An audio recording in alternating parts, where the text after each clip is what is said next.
हो गए, आपको छू नहीं सकता कोई, मेरी बात को आप याद रखना। लेकिन अपने मतलब के हिसाब से मत मोड़ो कि जितनी जरूरत है उतनी पे चल दिए, बाकी को छोड़ दिया किसी और के लिए। इससे नहीं बनेगी। जब आप काजी साहब बोल रहे थे तो मैं सुन रहा था कि मैं इसी बात को दोहराता हूं कि आपको उन्होंने रास्ता क्या दिखाया। वो तो गैर बराबरी के खिलाफ थे, क्यों ना हमारे दिलों में उनके लिए प्यार पैदा। वो गैर बराबरी के खिलाफ थे, वो फिरका प्रस्ती के खिलाफ थे। वो तो कहते थे कि अगर आपका पड़ोसी अगर दुखी है और आप चैन की जिंदगी जी रहे हैं तो ये जायज नहीं है। वो चाहे खाने की बात हो या पहनने की बात हो, वो तो जमीन से उन्होंने तो बादशाही भी ऐसी करी जिसको दुनिया दुनिया तक याद रखा जाएगा। मैं तो फिर कहता हूं, आज मुल्क के हालात अच्छे नहीं है, मुझे कहने में कोई परहेज नहीं। और ये मुल्क के हालात किसी और की वजह से अच्छे नहीं, हमारी वजह से अच्छे नहीं है। हमने गैर जिम्मेदारी दिखाई, हमने लापरवाही दिखाई, हमने जिम्मेदारी से काम नहीं किया। अगर हम अपनी जिम्मेदारी पे खड़े हो जाते तो मुल्क के हालात नहीं होते। हमने अंग्रेजों से नहीं टकराए कि हम लोग, जो अंग्रेज कहते थे हमें कोई हटा नहीं सकता, क्या उनको नहीं भगाया? रेशमी रुमाल तरीक मेरे यहां से चली, मैं उस मिट्टी से आया सहारनपुर की। रेशमी रुमाल तरीक हमारे यहां चली, अंग्रेजों के पैर उखाड़ दिए हमने। हमारे यहां से तोपखाने लूटे गए, हमारे यहां से एक तहरीकें चली, हमने कुर्बानियां दी। और कौन कहता है कि इस मिट्टी में कुछ ही लोगों का खून शामिल है? जब आजादी की लड़ाई लड़ी गई, किस किस की कुर्बानियां दी गई? आप हिस्ट्री पढ़ो तो सही। जो नहीं पढ़ते वो सवाल खड़ा कर सकते हैं ये पूछने के लिए कि तुम देश के प्रति कितने वफादार हो। जिसने एक लफ्ज भी पढ़ा हिस्ट्री का वो नहीं कर सकता सवाल, क्योंकि हम तो जिस मिट्टी से आते हैं वहां से लेकर और दिल्ली तक जितने मौलाना थे, सब जो इस आजादी की लड़ाई में शामिल हुए, सबको जो है फांसी के उस पे पेड़ पे लटकाया गया फांसी देके। क्या क्या नहीं हुआ, क्या नहीं सहा इस देश ने।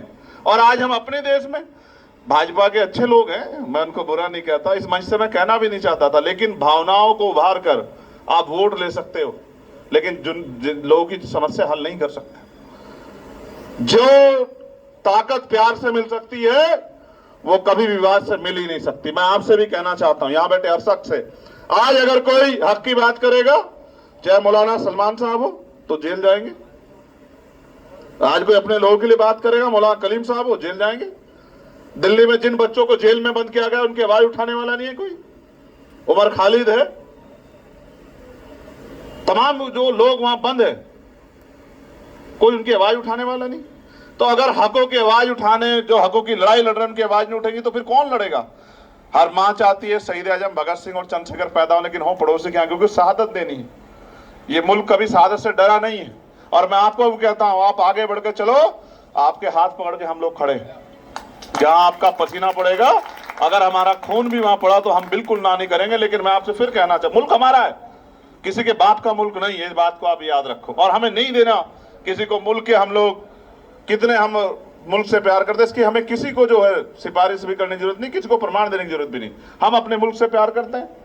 और जिसने नहीं पढ़ा हो, जो लोग 5 टाइम जो है सजदा करते उस मिट्टी को, उन पे भी शक करते हैं। ये शक बंद नहीं हो सकता। आप अपनी ताकत बना लो, यही एक रास्ता है।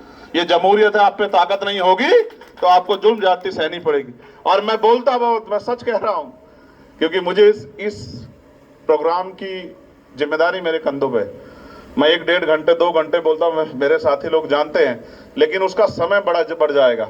वो जो आपका आगे का कार्यक्रम है ना, मैं इसमें रुकावट नहीं हूं, मैं आपका साथी हूं, मैं आपका मददगार हूं, मैं आपका हमसफर हूं, मैं आपका हमसाया हूं। लेकिन मैं आपके लिए मुखालिफ नहीं हूं कि मैं अपने भाषण के चक्कर में आपका कार्यक्रम लेट करा दूं। मुझे तो आपको सुनना, और मैं जब तक मेरे अंदर लहू का आखिरी कतरा रहेगा, मैं अपने आप को सुनाता रहूं। मैं धन्यवाद देता हूं जिन लोगों ने मुझे पार्लियामेंट में भेजा, लेकिन आप ये जानते हैं पार्लियामेंट में एक दिन भी मैंने जब जब मौका मिला हक की आवाज उठाई। और आप गवाह हैं भाई, जिस दिन वक्त पे सबसे बड़ी बात हुई थी, सब जब जिस दिन अमेंडमेंट आया था, उस दिन हम 2 लोग थे जो जोरदार तरीके से विरोध करते, मैं और ओवैसी साहब। दूसरे किसी की हिम्मत नहीं थी कि वो वक्त पे विरोध कर ले। कितने बड़े बड़े नेता वहां थे, हमने पुरजोर तरीके से विरोध किया। बाद में हमें किसी बड़े नेता ने बुला के कहा भी, जिनकी सरपरस्ती में हम वहां हैं, हमसे कहा कि यार चंद्रशेखर, तुम तो दलित समाज से आते हो, पिछड़ों की बात करो, मुसलमानों के लिए क्यों मरे जा रहे हो? तो मैंने उनसे कहा कि मैं दलित होने से पहले इंसान हूं, और अगर किसी के साथ जुल्म हो और मैं चुप रहूं तो इस बात का मैं गवाही मेरा जमीर नहीं देता। मेरा जमीर जिंदा है, क्योंकि सिर्फ सांसों का रुकना मौत नहीं होती, जिसका जमीर मर जाता है वो मर जाता है। अगर किसी पे जुल्म हो और अगर मैं उस जुल्म को खड़े होकर देख रहा हूं तो गुनाह करने वाले से गुनाह सहने वाला ज्यादा दोषी होता है, उसको देखने वाला बराबर। तो आज जो सरकारें कर रही है हम जानते हैं। मैं आपको भी कहना चाहता हूं, जो यहाँ की सरकार है बाहर की, ये जुल्म की अंधेरी रातें कट जाएंगी, आप देखना सवेरा आएगा।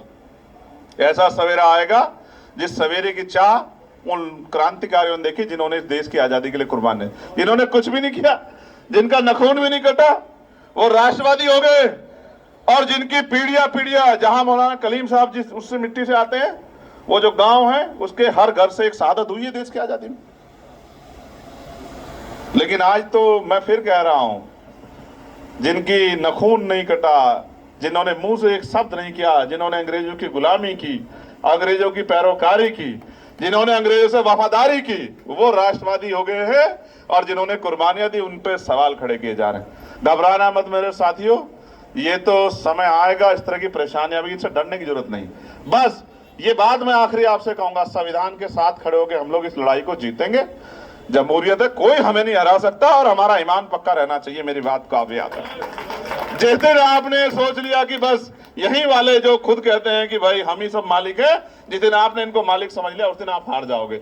और जिस दिन आप अपनी हिदायतों पे, सुन्नतों पे, अपनी जो है असल बात पे खड़े रहे, और जिस इष्ट पे आपका भरोसा, पैगंबर मोहम्मद साहब पे जिन पे आपका भरोसा, अगर उस पे आप खड़े रहे, कोई आपको आपके रास्ते से डिगा नहीं सकता। मुसीबतें किस पे नहीं आती आप मुझे बताओ। अगर आप घर का छोटा सा काम करो तो भी मुसीबतें आती है। इन मुसीबतों से क्या घबराना, एक बार पैदा होता है आदमी, एक बार मरता है। और अगर मुसीबतों से डर के रहेंगे तो फिर कोई लड़ाई जीती जा सकती। हक की आवाज लड़नी है, हक की लड़ाई लड़नी है, हक अधिकार चाहिए, तो फिर जुल्म जाति का सामना करना पड़ेगा।